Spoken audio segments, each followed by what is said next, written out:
Welcome to Ignovala. This assignment is developed by Ignovala in association with Neeraj Publication, publishing the largest range chapter-wise reference books, including many solved sample question paper for various IGNOU courses. Now let's start studying assignment for subject code BHDE 142 राष्ट्रीय काव्य धारा खंड का निम्नलिखित पद्यांशों की संदर्भ सहित व्याख्या कीजिए। उनके अलौकिक दर्शन से दूर होता पाप था, अति पुण्य मिलता था, मिटता हृदय का ताप था। उपदेश उनके शांतिकारक थे, निवारक और शौक, और लोक उनका भक्त था, वे हितैषी लोक थे। तो संदर्भ प्रस्तुत कविता राष्ट्र कवि मैथिली शरण गुप्त के खंड काव्य भारत भारती के अतीत खंड में हमारा उद्भव शीर्षक से प्रकाशित है। इसमें क्या है व्याख्या। हमारे पूर्वज इतने धर्मात्मा और महान थे कि उनके दर्शन से उनको सोचने से हमारे मन में शांति भाव पैदा होता था। वो इतने पुण्य आत्मा थे कि पूरा विश्व उनका भक्त था। अब विशेषताएं क्या है। कविता में गंभीर रस की सृष्टि हुई है। पौराणिक दृष्टांतों में कविता में गंभीर आ गया है। रूपकों के प्रयोग से कविता में सौंदर्य आया है। खड़ी बोली यूज की गई है। कहीं कहीं अलंकारों की छटा भी दिखती है। परंपरा के प्रति भारतीय में गौरव का बोध पैदा करना इस कविता का लक्ष्य है।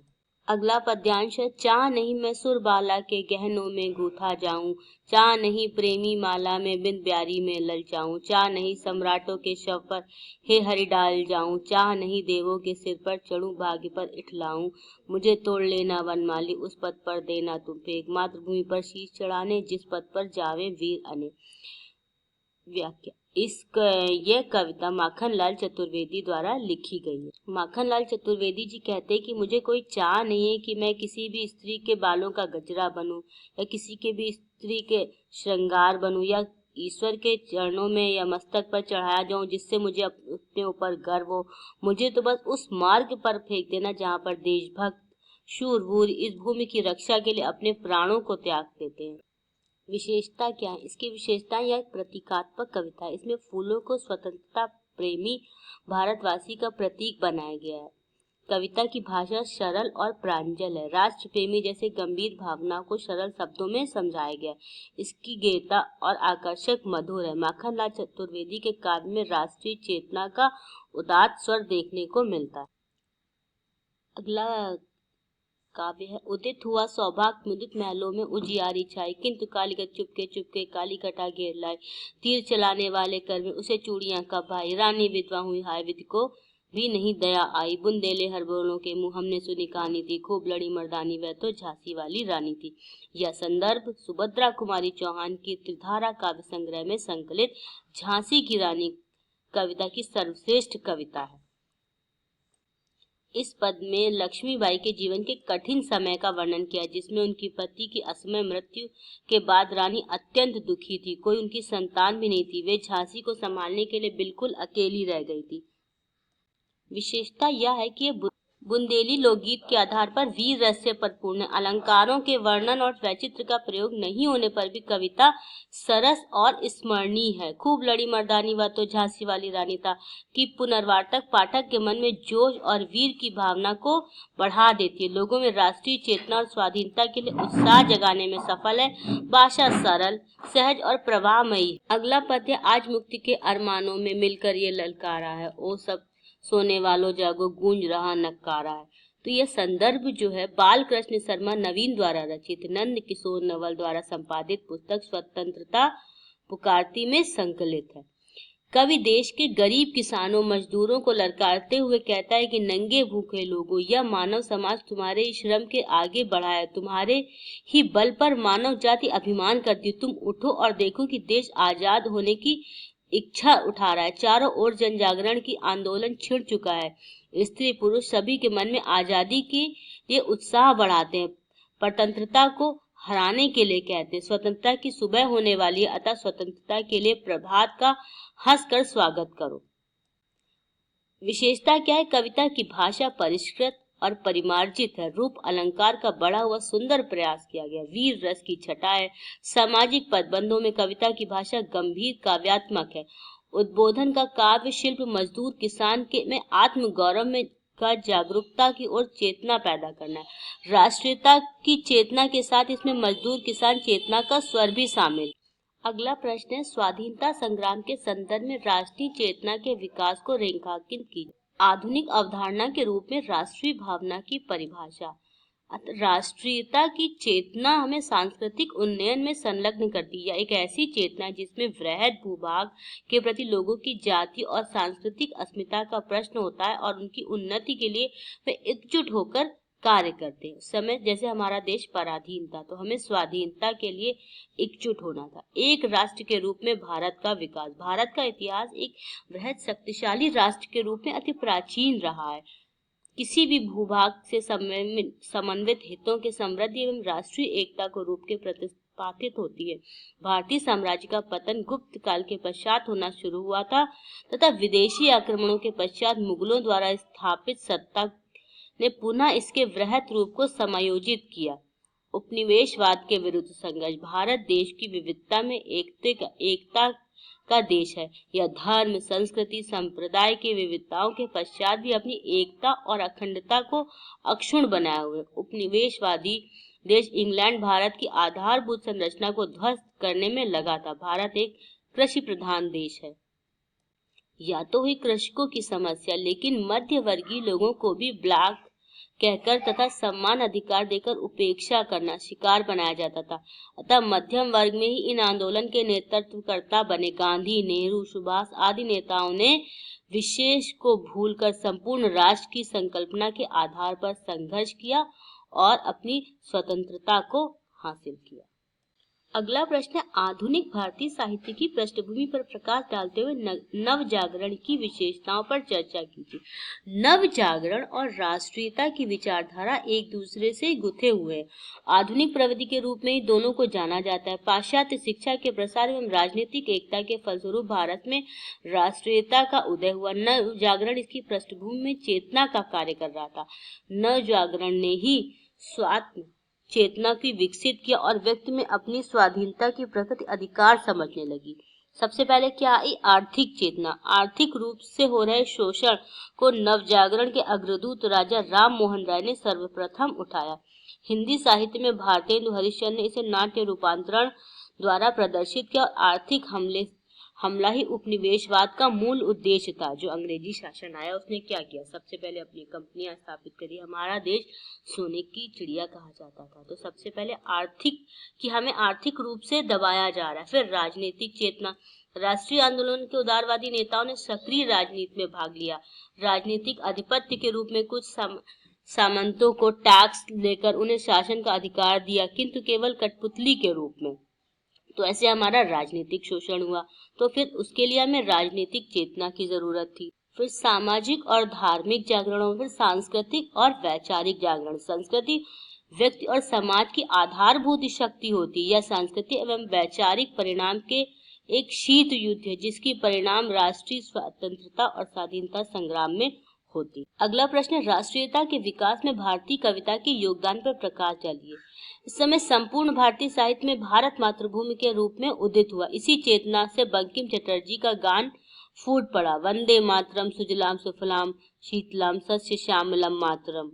इस गीत ने पूरे देश को चेतना की वाणी दी। यह गीत भारतीय राष्ट्रवादियों का स्वर गीत बनता गया।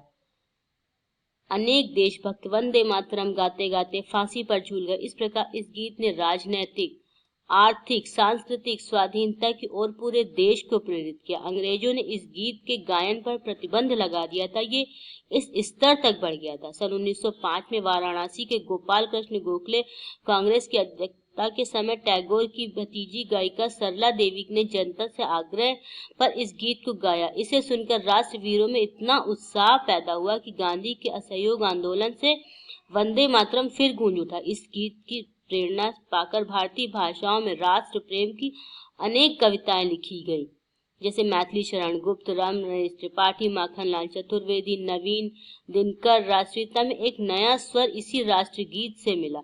जयशंकर प्रसाद ने भी देशभक्ति को पहचानने में बहुत मदद करी। अरुण और मधुमेह देश हमारा, हिमाद्रि तुंग भद्र से प्रबुद्ध शुद्ध भारती, स्वयं प्रभा, समुज्ज्वला, सब स्वतंत्रता पुकारती जैसे प्रेरणादायक गीत लिखे। सूर्यकांत त्रिपाठी निराला ने लोक जागरण के स्वर को पहचानते हुए जागो फिर एक बार, राम की शक्ति पूजा, तुलसीदास जैसी रचनाएं। राम नरेश त्रिपाठी ने साम्राज्यवादी रूतंत्र का एक भंडाफोड़ करने के लिए पथिक काव्य लिखा। जैसे क्रांतिकारी भगत सिंह का एक नारा ही पूरा गीत ही बन गया। सरफरोशी की तमन्ना अब हमारे दिल में है, देखना कितना बाजुए कातिल में है, अब आने पर वक्त बता देंगे तुझे आसमां, हम अभी से क्या बताएं क्या हमारे दिल में है।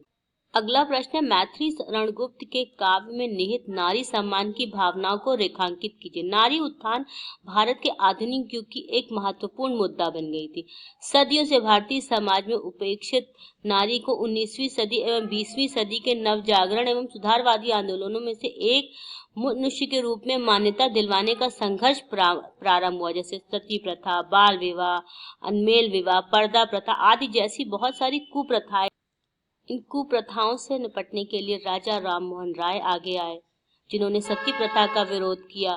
फिर ईश्वरचंद्र विद्यासागर ने स्वयं एक विधवा से विवाह कर विधवा को नरकी जीवन से नारी को मुक्ति दिलाने के लिए समाज में सामने रख मिसाल प्रस्तुत की। गुप्त जी ने भी इस नारी सुधार में संबंधित विचारों का उल्लेख किया। अनुकूल आद्या शक्ति ही सुखदायिनी जो स्फूर्ति है, स्वधर्म ने जो मूर्ति और पवित्रता की। गुप्त जी ने अपने ग्रंथ साकेत में लक्ष्मण के माध्यम से पुरुष के इस सहयोग को रेखांकित किया गया है। साकेत में उर्मिला भी अन्य नारियों की भांति पति विरह में व्यथित होती है, किंतु वह अपने सभी सुदबुद्ध नहीं खोती। वह संयमित होकर अपने स्वाभिमान को सुरक्षित रखती है। गुप्त जी ने पुरुष का जो अनुकूल सहयोग साकेत की उर्मिला व सीता का प्राप्त होता दिखाया है, वह सहयोग अन्य नारी पात्रों यशोधरा एवं विष्णुप्रिया को प्राप्त नहीं होता। यशोधरा के प्रति सिद्धार्थ व विष्णुप्रिया के प्रति चैतन्य महाप्रभु बिना कुछ उनसे कहे सत्य की खोज में निकल पड़ते हैं। अगला प्रश्न है, सुभद्रा कुमारी चौहान का साहित्यिक परिचय दीजिए। सुभद्रा कुमारी चौहान छायावाद के कालखंड की साहित्यकार है। साहित्य रचनाएं तत्कालीन समाज और राजनीति से प्रभावित होकर लिखी हैं। सुभद्रा जी ने अपने साहित्य में लोक, राष्ट्र, इतिहास, संस्कृति, परंपरा सबको सम्मिलित किया है। सुभद्रा जी ने वैवाहिक जीवन की नोक-झोंक, रूठना, मनाना, शिकायतें सबको अपनी कविता में जगह दी है। विरह प्रेम का पैमाना है, इसलिए सुभद्रा कुमारी चौहान के काव्य में वेदना या विरह के विविध रूप दिखाई देते हैं। अगला प्रश्न है, विप्लव गायन कविता का प्रतिपाद्य स्पष्ट कीजिए। बालकृष्ण शर्मा नवीन के विप्लव गायन शीर्षक की कविता उनकी प्रसिद्ध कविता है। यह नंद किशोर नवल द्वारा संपादित पुस्तक स्वतंत्रता पुकारती संग्रह से संकलित है। जैसी कविता में कवि ने स्वयं को संबोधित करके लिखी है, किंतु यह एक शिल्प जिसमें वस्तुतः कविता ने पूरे समाज को संबोधित किया है। यह कविता संबोधन की शैली में लिखी गई है। कवि ने किसी अनाम कवि को संबोधित किया है जो स्वयं है। कवि अपने आप से कहता है कि यह एक कवि, तुम एक कविता लिखो और उसे ऐसी तान में सुनाओ कि जिसे सुनकर चारों ओर क्रांति छा जाए। कवि कहता है कि बरसों से पैरों में पड़ी जंजीरें पूछ रही कि क्या तुम अब इसे अपने हाथों से तोड़ने में साहस करोगे, अपने अंदर विद्रोह की आग सुलगाओगे। अगला प्रश्न है, हिमालय शीर्षक कविता में अभिव्यक्त राष्ट्रीय चेतना को रेखांकित कीजिए। प्रस्तुत कविता प्रसिद्ध कवि रामधारी सिंह दिनकर के काव्य संग्रह हुंकार से संकलित है। यह कविता 1993 में लिखी गई। कविता में हिमालय को विभिन्न विशेषणों से संबोधित किया। हिमालय की प्रशंसा करते हुए कवि भारत के गौरव को विराट रूप प्रस्तुत करता है।